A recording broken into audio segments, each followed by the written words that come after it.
regarding pa rin sa ating minomonitor na si Severe Tropical Storm Enteng with international name na Yagi ngayong alas 5 ng umaga, araw ng Miyerkules. Nakalabas na po ng Philippine Area of Responsibility itong si Bagyong Enteng at huli itong namataan around 265 kilometers west-northwest ng Ilocos City, ng Ilocos Norte ngayong alas 4 po ng umaga. Lumalakas po ito sa ngayon na from 95 kilometers per hour kagabi ay naging 100 kilometers per hour na po yung lakas na hangin malapit po doon sa kanyang sentro at may gustiness hanggang 125 kilometers per hour. At sa ngayon po mabagal itong kumikilos pa west-northwest papalayo po ng ating kalupaan, nasa West Philippine Sea pa rin po ito sa ngayon. Subalit, asahan pa rin natin ang epekto ng southwest monsoon or habagat na siyang ini-enhance or pinapaibayo nitong si Bagyong Enteng at knowing nga na ito ay mabagal sa ngayon at lumalakas ay magpapatuloy pa rin po yung minsang malalakas na ulan sa western sections ng Luzon, kabilang na rin po dyan ang Metro Manila. Sa ngayon po, as of 5 in the morning, meron tayong heavy rainfall warning na nakataas. Orange warning po dito sa lalawigan ng Bataan. So ibig sabihin po, meron tayong intense rain simula alas 5 hanggang alas 8 ng umaga. Habang meron naman tayong yellow warning or heavy rains dito po sa Zambales, Pampanga, Bulacan, and Metro Manila. Kaya naman, mag-ingat po sa mga posibleng pagbaha at dun sa mga magbabalik po sa eskwelahan at sa mga trabaho, ay make sure po na meron tayong dalang pananggalang sa ulan gaya po ng payong or kapote. Samantala, base na rin sa ating latest satellite animation, patuloy yung monitoring natin sa mga cloud clusters dito po sa may silangan ng Luzon pero wala pa naman sa mga ito ang posibleng maging isang bagyo sa susunod na 24 oras. Ito po yung pinakahuling track at latest track po ng Pag-asa regarding dito kay Bagyong Enteng. Inaasahan nga nakikilos ito pakaliwa or westward dito po sa may South China Sea and the southern portion of China.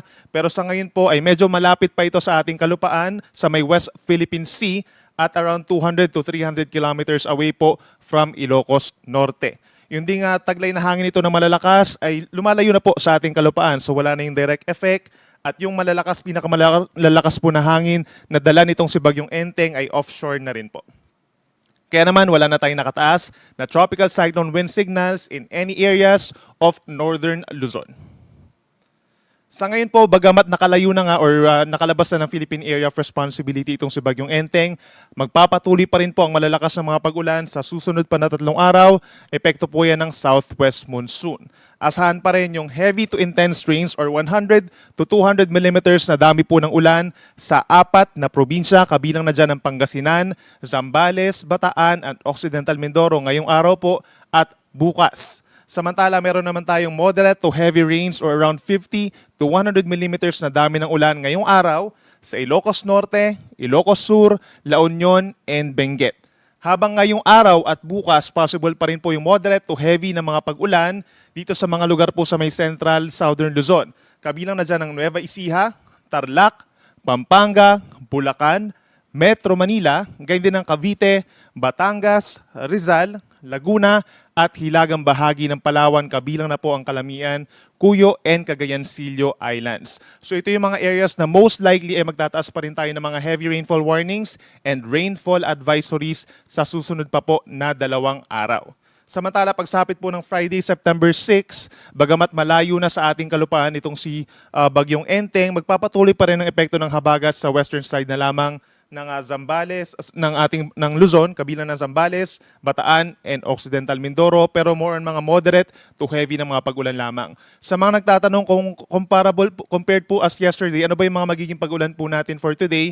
For example na lamang dito sa Metro Manila, halos magkasing dami lang po yung mga naging paulan kahapon sa magiging paulan ngayon. Yung nature ng mga paulan natin, hindi po tuloy-tuloy na malalakas na mga pag-ulan, pabugso-bugso yung malakas na ulan, and light to moderate rains ang iral throughout the day. At makulimlim pa rin po magiging panahon, Metro Manila at itong mga kalapit na lugar sa may Central Luzon and Calabarzon.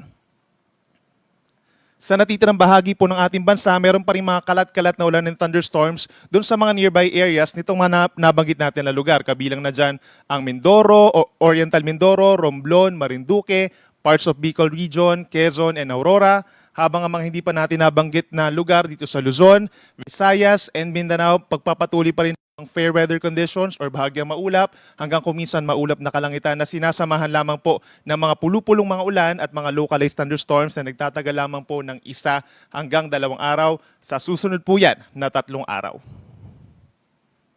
Samantala, severe winds o yung mga malalakas na hangin, mas magiging evident po at mararamdaman natin ngayong araw dahil po yan sa habagat na siyang pinalalakas nitong si Bagyong Enteng. Meron tayong mga gusty conditions today and tomorrow sa Ilocos Region, Abra, Benguet, Isabela, Aurora, gayon din ang Zambales pa rin at Bataan, Bulacan, Metro Manila, Calabarzon, buong Mimaropa, gayon din sa buong Bicol Region, hanggang dito sa may Western Visayas, Negros Provinces, and Northern Samar.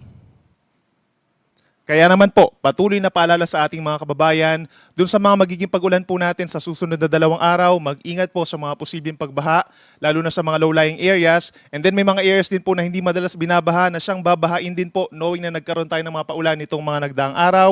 Mataas din ang chance na magkakaroon tayo ng pag-apaw ng mga ilog dun sa mga maliliit po na river systems po natin. Mag-monitor po tayo lagi dahil possible po upstream sa mga kabuntukan, nagkaroon ng mga pag-ulan na biglang bubuhos po sa downstream areas. At sa mga bulubundukin na lugar, make sure po na nakamonitor din tayo sa mga posibleng pagguho ng lupa, knowing din po na saturated na yung ating mga kalupaan at mga kabundukan dun sa mga areas ng Northern, Central Luzon at maging dito rin po sa may Calabarzon and Mindoro provinces. Lagi po makipag-coordinate sa ating mga local disaster risk reduction and management offices for possible evacuation at makipag-coordinate din sa inyong mga local chief executives, barangay chairmen, mayors and governors for possible suspension po ng inyong mga klase at trabaho. At para naman po sa mga banta sa matataas na alon, asahan pa rin yung hanggang 4.5 meters or nasa 1.5 palapag ng gusaling taas ng mga pag-alon dito po sa mga baybayin sa Hilaga at kanlurang parte po ng Luzon. Asahan yung hanggang 4.5 meters over Batanes, baybayin ng Ilocos Norte, Ilocos Sur, La Union, bahagi po ng Pangasinan, gayon din ang northern coast of Cagayan, kabilang ng Babuyan Islands, pababa ng Zambales, Bataan, and Lubang Island. Kapag meron tayong gale warning, most likely po suspended po yung sea travel for small sea vessels at pinag-iingat naman yung pamamalaot ng ating mga kababayan na may malalaking sasakyang pandagat. And in other areas, wala naman tayong magiging problema in terms of sea travel.